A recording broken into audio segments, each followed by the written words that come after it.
दोस्तों, एक गांव में एक व्यक्ति रहता था जो अपने दुखों से बहुत परेशान था। वह हमेशा किसी न किसी समस्या, किसी न किसी परेशानी या फिर किसी न किसी दुख से ग्रसित ही रहता था। उस व्यक्ति की किसी न किसी से कुछ न कुछ लड़ाई हमेशा चलती रहती थी। वह अपने जीवन की सभी समस्याओं से बहुत परेशान हो चुका था और वह उसका समाधान चाहता था। और वह अपनी इन समस्याओं के समाधान के लिए यहां वहां भागा फिरता। वह बहुत सारे लोगों से मिला और उन सभी लोगों ने उस व्यक्ति को तरह तरह के उपाय दिए। कुछ उपाय उसके जीवन में कुछ देर के लिए तो कारगर हुए, लेकिन उसके बाद उनका असर बिल्कुल विपरीत होने लगा। लेकिन उसे कोई भी ऐसा समाधान नहीं मिला था जिससे उसके जीवन की सारी समस्याएं हमेशा हमेशा के लिए खत्म हो जाएं, जिस कारण वो और भी परेशान रहने लगा। एक दिन उस युवक ने महात्मा बुद्ध के बारे में सुना। उसने सुना कि जो भी महात्मा बुद्ध के पास जाता है वे उनकी सभी समस्याओं का समाधान करते हैं और उनका समाधान भी ऐसा होता है कि उसके बाद किसी और अन्य समाधान की कोई जरूरत ही नहीं पड़ती। महात्मा बुद्ध के बारे में इतना कुछ सुन लेने के बाद वह महात्मा बुद्ध से बहुत प्रभावित हो गया। उसने सोचा कि क्यों ना मैं एक बार महात्मा बुद्ध से भी मिलकर देख लेता हूं। हो सकता है कि वो मुझे मेरी समस्या का समाधान अवश्य दे दें। वह लगातार 5 दिनों की यात्रा करने के बाद महात्मा बुद्ध के पास पहुंचा। उस युवक ने महात्मा बुद्ध को प्रणाम किया और कहा, हे बुद्ध, मैंने आपके बारे में बहुत सुना है। मैंने सुना है कि किस तरह से आप लोगों की समस्याओं का समाधान करते हैं, और मैंने ये भी सुना है कि जो कोई भी आपके समाधान मान लेता है उसका जीवन खुशियों से भर जाता है, उसके जीवन में कभी कोई दुख नहीं आता। हे बुद्ध, मैं भी एक पीड़ित हूं, मैं भी दुखी हूं। मेरे जीवन में भी असंख्य समस्याएं हैं। जब भी मैं किसी एक समस्या का समाधान करता हूं तो मेरे जीवन में कोई दूसरी बड़ी समस्या आन पड़ती है। इस तरह से एक के बाद एक समस्याएं मेरे जीवन में लगी ही रहती हैं। मैं चाहे उनका कितना भी समाधान करने का प्रयास क्यों न कर लूं, लेकिन वो समस्याएं मेरे जीवन से कभी नहीं जाती। इसलिए हे तथागत, मैं आपसे कुछ ऐसा समाधान जानना चाहता हूं जिसे करने के बाद मेरे जीवन से सारी समस्याएं हमेशा हमेशा के लिए समाप्त हो जाएं और बार बार मेरे जीवन में ये समस्याएं ना खड़ी हो पाए। उस युवक की ये सारी बातें सुनकर महात्मा बुद्ध उस युवक से कहते हैं, भंते, मैं तुम्हें तुम्हारी समस्याओं का समाधान अवश्य बताऊंगा, लेकिन उससे पहले मैं तुमसे ये जानना चाहता हूं कि क्या मैं जैसा तुमसे कहूंगा तुम वैसा करोगे? मुझसे कोई प्रश्न तो नहीं करोगे? महात्मा बुद्ध का यह जवाब सुनकर वो व्यक्ति तुरंत ही सोच में पड़ जाता है और काफी कुछ सोच विचार करने के बाद वो महात्मा बुद्ध से कहता है, हे बुद्ध, आप जैसा कहेंगे मैं वैसा ही करूंगा और मैं आपसे कोई प्रश्न नहीं करूंगा, लेकिन कृपया करके आप मुझे मेरी समस्या का समाधान बताएं। तभी महात्मा बुद्ध उस युवक से कहते हैं, भंते, मेरे पास कुछ बीज हैं, इन्हें तुम रखो। इन्हें एक अच्छी उपजाऊ जमीन पर बोना और इनकी देखभाल करना और समय समय पर इन्हें खाद और पानी भी देते रहना। पूरी मेहनत के साथ तुम्हें इनका ख्याल रखना होगा, लेकिन मेरी एक बात और ध्यान रखना कि इन्हें अंकुरित होने से तुम्हें रोकना होगा, इसे पौधा बनने से तुम्हें रोकना होगा, और ना ही इन बीजों से यह वृक्ष का रूप ले पाए। लेकिन साथ ही साथ तुम्हें इसका ध्यान भी रखना है और पूरी ईमानदारी के साथ तुम्हें इसकी देखभाल करनी है। वह युवक महात्मा बुद्ध की यह बात सुनकर बहुत अचरज में पड़ गया। वह यह सोचने लगा कि भला यह कैसी बात हुई? यदि मैं यह बीज किसी अच्छी उपजाऊ जमीन पर बोऊंगा, उसे पानी दूंगा, खाद दूंगा और उसकी देखभाल करूंगा, तो उसे अंकुरित होने से भला कौन रोक सकता है? कहीं ऐसा तो नहीं कि महात्मा बुद्ध मुझे बेवकूफ बना रहे हों, या फिर उनके पास मेरी समस्या का कोई समाधान है ही नहीं, इसलिए वह मेरे प्रश्न से बचना चाहते हैं। इसी प्रकार के कई सारे सवाल उस व्यक्ति के मन में उमड़ने लगे, लेकिन वह युवक चाहकर भी महात्मा बुद्ध से कोई प्रश्न नहीं कर सकता था, क्योंकि उसने पहले ही महात्मा बुद्ध से कहा था, मैं आपसे कोई भी प्रश्न नहीं करूंगा। यह सब वह सोच विचार रहा था कि तभी महात्मा बुद्ध ने कहा, क्या हुआ भंते, किस सोच विचार में पड़ चुके हो? तभी वह युवक कहता है, हे बुद्ध, कुछ नहीं, आप जैसा कहेंगे मैं वैसा ही करूंगा। तभी महात्मा बुद्ध कहते हैं, तो ठीक है, ये बीज ले जाओ और अब से 3 माह बाद मैं तुम्हारे घर आऊंगा और तब मैं तुम्हें तुम्हारी समस्या का समाधान तुम्हें बता दूंगा। महात्मा बुद्ध के मुख से यह सुनकर वह युवक बहुत खुश हुआ और वह बीज लेकर अपने घर चला गया। उस युवक ने उन बीजों को एक अच्छी उपजाऊ जमीन पर बोया और उनकी देखभाल करने लगा। समय समय पर खाद और पानी देने लगा और साथ ही वह यह भी चाहता था कि वह अंकुरित ना हो। लेकिन कुछ ही दिनों बाद उसने देखा कि वह बीज अंकुरित होने लगे हैं और उसके तने अब जमीन से बाहर आ रहे हैं। यह देखकर वह बहुत परेशान हो गया। उसे समझ नहीं आ रहा था कि अब वह क्या करे, क्योंकि बुद्ध ने तो कहा था कि वह अंकुरित नहीं होने चाहिए। उन अंकुरित बीजों को देखकर वह प्रार्थना करने लगा कि यह बीज सूख जाएं। पर वह अंकुरित बीज देखते ही देखते केवल कुछ हफ्तों में पौधे का रूप ले चुका था और देखते ही देखते करीब 3 माह बीत गए और 3 महीने बाद वह बीज अब एक वृक्ष का रूप ले चुका था। तभी एक दिन महात्मा बुद्ध भिक्षा मांगने उस व्यक्ति के द्वार पर पहुंचे। वह व्यक्ति तुरंत ही महात्मा बुद्ध के लिए भिक्षा लेकर आया और उन्हें देखकर वह बहुत प्रसन्न हुआ। उस युवक ने महात्मा बुद्ध को प्रणाम किया और कहने लगा, हे बुद्ध, मैं आप ही का इंतजार कर रहा था। आपने मुझे जो काम सौंपा था मैंने बिल्कुल वैसा ही किया है। तभी महात्मा बुद्ध उस युवक से कहते हैं, भंते, मैंने जो बीज तुम्हें दिए थे उसे तुमने अच्छी उपजाऊ जमीन पर तो बोया था ना? और हां, कहीं वो अंकुरित तो नहीं हुए? इस पर वो युवक महात्मा बुद्ध से कहता है, हे तथागत, मैं आपको इसके बारे में क्या बताऊं, आप खुद चलकर देख लीजिए। इतना कहकर वह युवक महात्मा बुद्ध को उस स्थान पर ले जाता है जहां पर उसने वो बीज बोए थे और उस विशाल वृक्ष की ओर इशारा करते हुए वह महात्मा बुद्ध से कहता है, हे तथागत, ये वही बीज है जो आपने मुझे दिए थे और देखिए आज ये कितना बड़ा विशाल वृक्ष बन चुका है। मैंने बहुत कोशिश की, बहुत प्रार्थनाएं की कि यह अंकुरित ना हो, लेकिन ऐसा नहीं हुआ। और जैसा कि आपने कहा था, मुझे इसकी देखभाल भी करनी है, इसे खाद और पानी समय समय पर देना है। मैंने वैसा ही किया और देखते ही देखते यह एक विशाल वृक्ष बन गया। हे बुद्ध, अब मैं क्या आपसे कोई प्रश्न कर सकता हूं?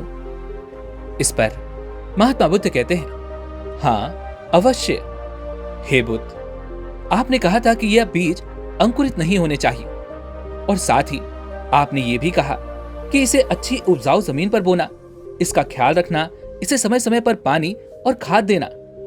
अगर आप नहीं चाहते थे कि यह बीज अंकुरित हो, यदि आप नहीं चाहते थे कि यह पौधा या फिर विशाल वृक्ष बने, तो हमें इसे बंजर जमीन पर बोना चाहिए था और इसकी देखभाल भी नहीं करनी चाहिए थी, ना ही इसकी जरूरतों का ख्याल रखना चाहिए था। लेकिन आपने तो बिल्कुल विपरीत परिस्थितियां उत्पन्न कर दी। आपने तो ऐसी परिस्थितियां उत्पन्न कर दी जिससे हर हाल में यह बीज तो अंकुरित होता ही। हे बुद्ध, अब मुझे यह समझ नहीं आ रहा कि आपने ऐसा क्यों किया। जिस बीज को हमें पोषण नहीं देना चाहिए था, उसे आपने पोषण देने के लिए कहा, उसे पोषण भी देने के लिए कहा और साथ ही उसे बढ़ने भी नहीं देना चाहते थे। ऐसा क्यों? तभी महात्मा बुद्ध मुस्कुराने लगे और उस युवक से कहते हैं, भंते, जब हम अपने जीवन में कोई गलती करते हैं तो वह एक बीज की तरह होती है। चाहे फिर वह क्रोध हो, नफरत हो, लालच हो, काम वासना हो या फिर कोई अन्य विकार। ये मन के सारे विकार एक बीज के रूप में ही होते हैं और इन सभी बीजों को हमें अंकुरित होने से रोकना होता है। अगर हम इन गलतियों को उपजाऊ जमीन पर ना बोएं, इन्हें पोषण ना दें और इनकी देखभाल ना करें, अर्थात इन्हें समय समय पर खाद और पानी ना दें, तो यह गलतियां भी कभी वृक्ष का रूप नहीं ले सकती हैं। लेकिन हम उसके विपरीत कार्य करते हैं। हम इन गलतियों का ख्याल रखते हैं, इन्हें समय समय पर पानी और खाद देते हैं और साथ ही इसे एक ऐसी उपजाऊ जमीन पर बो देते हैं जहां पर इसका पनपना तय है। हम अपनी उन गलतियों का ख्याल रखते हैं, उसे कभी नहीं भूलते, उसे लगातार पोषण देते ही रहते हैं और वह गलती एक दिन अंकुरित हो ही जाती है और देखते ही देखते पौधा और फिर एक विशाल वृक्ष का रूप ले लेती है। और फिर कुछ ही समय बाद उस वृक्ष पर तरह तरह की समस्याओं के अनगिनत फल उगाते हैं, जिसमें दुविधा, चिंता, परेशानियां, विपरीत परिस्थितियां और अनेक प्रकार की समस्याएं होती हैं। और इसी कारण हमारा पूरा जीवन एक छोटी सी गलती के कारण समस्याओं से घिर जाता है और फिर वह वृक्ष जो हमने ही लगाया है उसके नीचे छोटे छोटे अनगिनत पौधे भी उगाते हैं और देखते ही देखते वह भी एक विशाल वृक्ष का रूप ले लेते हैं। इसी प्रकार से एक गलती से दूसरी और दूसरी से तीसरी गलती होती ही चली जाती है और हम उन गलतियों के कारण अनेक प्रकार की समस्याओं से घिरते चले जाते हैं। और जब हालात हमारे विरुद्ध होने लगते हैं तो हम परेशान हो जाते हैं, चिंतित हो जाते हैं। तब हमें अपनी समस्याओं का कोई समाधान नजर नहीं आता। इस पर वह व्यक्ति कहता है, हे बुद्ध, आप जो कुछ भी कह रहे हैं वह सब कुछ सत्य है, लेकिन क्या आप मुझे साफ और स्पष्ट तौर पर इसे समझा सकते हैं? तभी महात्मा बुद्ध उस व्यक्ति को समझाते हुए कहते हैं, भंते, मान लो कि कोई व्यक्ति है जिसे क्रोध आता है, वो छोटी छोटी बातों पर क्रोधित हो जाता है, तो उस व्यक्ति को अपने क्रोध को समझने की आवश्यकता है। हमें उस पर नियंत्रण पाने की आवश्यकता है, लेकिन हम मनुष्य उस पर नियंत्रण नहीं पाते, बल्कि हम उस क्रोध को आने देते हैं और उसे खुद पर हावी होने देते हैं। फिर उसके बाद हमारा वह क्रोध किसी न किसी व्यक्ति पर अवश्य निकलता है। उसके बाद हमारी आपस में कुछ कहा सुनी हो जाती है और जिससे हमारे अहंकार को चोट पहुंचती है और फिर हम एक दूसरे को नुकसान पहुंचाने का प्रयास करते हैं और फिर एक के बाद एक इसमें और भी लोग शामिल होने लगते हैं और फिर यह बात बढ़ते बढ़ते इतनी बढ़ जाती है कि वह एक दूसरे को नुकसान पहुंचाने से भी पीछे नहीं हटते और कभी कभी तो बात जीने और मरने तक भी आ जाती है। भंते, तुमने देखा किस प्रकार क्रोध का एक छोटा सा बीज देखते ही देखते एक विशाल वृक्ष का रूप ले चुका है, जिसकी जड़ें गहराई तक पहुंच चुकी हैं और अब उसे उखाड़ पाना बहुत मुश्किल है। यदि तुम उस वृक्ष को ऊपर से ही काटोगे तो वह वृक्ष एक बार फिर से पनपने लगेगा, वह एक बार फिर से विशाल वृक्ष का रूप ले ही लेगा। भंते, ठीक इसी प्रकार हमारे जीवन में भी छोटी छोटी गलतियों के कारण हम तरह तरह की समस्याओं से घिर जाते हैं और हम उन छोटी छोटी गलतियों पर ध्यान नहीं देते, उन्हें अंकुरित होने से रोकने का प्रयास तक नहीं करते और फिर वही छोटी छोटी समस्याएं सच में हमारे सामने विकराल रूप लेकर खड़ी हो जाती हैं, जिसे देखकर हम घबरा जाते हैं, हम डर जाते हैं और हम उस समस्या का सामना तक नहीं करना चाहते। हम उससे भागने का प्रयास करते हैं, उससे बचने का प्रयास करते हैं, लेकिन कभी भी अपनी उन समस्याओं का समाधान नहीं करना चाहते। तभी वह व्यक्ति कहता है, हे बुद्ध, आप सत्य कहते हैं। उन समस्याओं का इतना विकराल रूप लेना, इसकी कोई भी आवश्यकता नहीं थी, लेकिन ऐसा हमने होने दिया है और अब वह बड़ी समस्या के रूप में हमारे सामने खड़ी है। हे बुद्ध, हमारे साथ यही होता है, हम छोटी छोटी समस्याओं को बड़ा कर लेते हैं और फिर समस्याएं ही समस्याएं हमें चारों ओर नजर आती हैं। परंतु हे तथागत, अब जबकि समस्याएं उत्पन्न हो चुकी हैं और उन्होंने विकराल रूप ले भी लिया है, तो अब हमें क्या करना चाहिए? अब हम उन समस्याओं से कैसे बाहर निकल सकते हैं? तभी महात्मा बुद्ध उस युवक से कहते हैं, भंते, जो वृक्ष तुमने लगाया है, यदि यह वृक्ष तुम्हें नहीं चाहिए, तुम्हें लगता है कि यह वृक्ष तुम्हारे लिए समस्या है, तो तुम इसे किस प्रकार खत्म करोगे? तुम इसे हटाने के लिए क्या क्या उपाय कर सकते हो? इस पर वह व्यक्ति कहता है, हे बुद्ध, अगर मैं इसे ऊपर से काट दूं तो यह एक बार फिर से पनप उठेगा, इसलिए हमें इसे जड़ से उखाड़ना होगा, तभी यह पूरी तरह से समाप्त हो सकेगा। तभी महात्मा बुद्ध कहते हैं, भंते, तुम सही कह रहे हो, लेकिन एक बात और याद रखना कि यह जो वृक्ष है, यह अब एक विशाल वृक्ष का रूप ले चुका है और इसकी जड़ें अत्यधिक गहराई तक जा चुकी हैं। और ऐसे में यदि तुम इसे जड़ से उखाड़ने का प्रयास करते हो तो तुम्हें अथक प्रयास करने होंगे। और यदि गलती से इसका छोटा सा भी अंश जमीन में रह गया तो वह एक दिन फिर से अंकुरित होकर तुम्हारे सामने एक विशाल वृक्ष का रूप ले ही लेगा। वह व्यक्ति महात्मा बुद्ध से कहता है, हे बुद्ध, तब आप ही कोई रास्ता बताइए। अब मैं क्या करूं? मैं कैसे इन समस्याओं का समाधान करूं? तब महात्मा बुद्ध कहते हैं, भंते, जब हम किसी वृक्ष को लगाते हैं, अर्थात जब हम किसी बीज को अंकुरित होने के लिए जमीन में बोते हैं, तो हमें उसे पोषण देना होता है, पानी देना होता है, सही समय पर खाद देनी होती है। तब जाकर वह धीरे धीरे अंकुरित हो पाता है और उस बीज में से पौधे का निर्माण होता है और पौधे से विशाल वृक्ष का निर्माण होता है। लेकिन क्या हो जब हम उस वृक्ष को पोषण ना दें, उसे पानी ना दें, समय समय पर खाद ना दें? इस पर वह व्यक्ति कहता है, हे बुद्ध, तब वह बीज एक न एक दिन तो सूख ही जाएगा और उसका पूरा का पूरा अंश समाप्त हो जाएगा। तभी महात्मा बुद्ध कहते हैं, ठीक उसी प्रकार हमारे मन के विचार भी एक बीज की तरह ही तो हैं, जिन्हें हम लगातार पोषण देते रहते हैं और उन्हें और भी ज्यादा मजबूत बनने में हम उनकी मदद करते हैं। लेकिन जब हम उन्हें पोषण नहीं देंगे तब वो सारे विचार खुद ब खुद समाप्त होने लगेंगे। हम हर रोज अपने मन में तरह तरह के नए प्रकार के बीज बोते हैं और उन्हें पोषण भी देते हैं और एक दिन वह समस्या के रूप में हमारे सामने ही खड़ी हो जाती है। इसलिए सबसे पहले हमें यही समझना है कि हमें उन बीजों को अपने मन में बोने से रोकना होगा। और मान लो कि तुम उन्हें अपने मन के उस उपजाऊ जमीन पर बोने से नहीं रोक पाते, तब भी तुम्हें उन बीजों को पोषण देने से रोकना होगा। यदि किसी वृक्ष को खाद ना मिले, पानी ना मिले और उपजाऊ मिट्टी ना मिले तो वह एक न एक दिन सूख ही जाता है और उसका समाप्त होना भी तय है। ऐसे ही अपने मन की लालच, नफरत, क्रोध और अपनी काम वासना पर काबू पाना सीखो। इन्हें पोषण देने की आवश्यकता नहीं है, बल्कि हमें इन्हें समझने की आवश्यकता है, इनसे बचने की आवश्यकता है।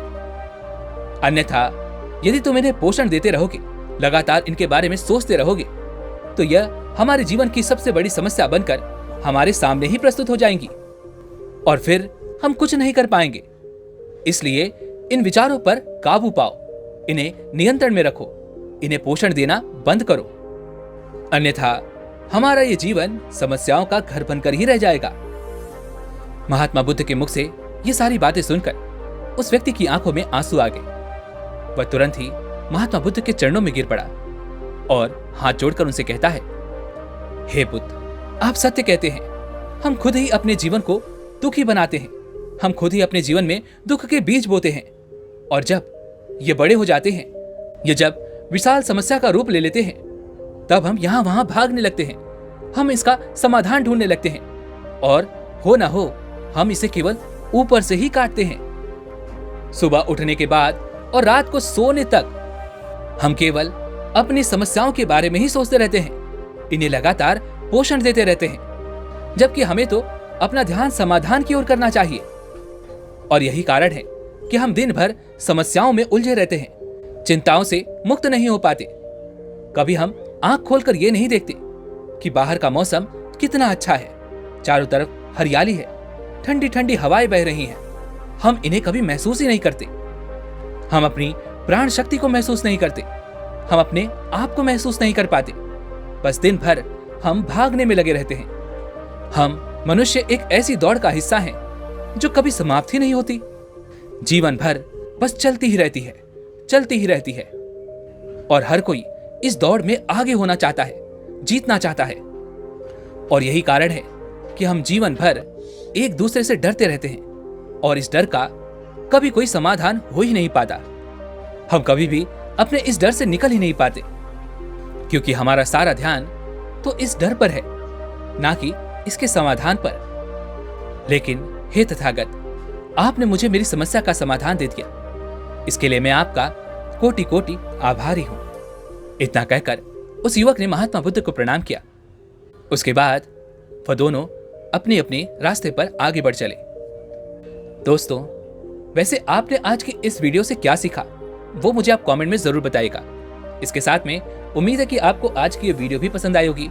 तो इस वीडियो को ज़्यादा से ज़्यादा लाइक और ज़्यादा से ज़्यादा लोगों तक पहुंचाने में हमारी मदद करें, अर्थात इसे शेयर करें।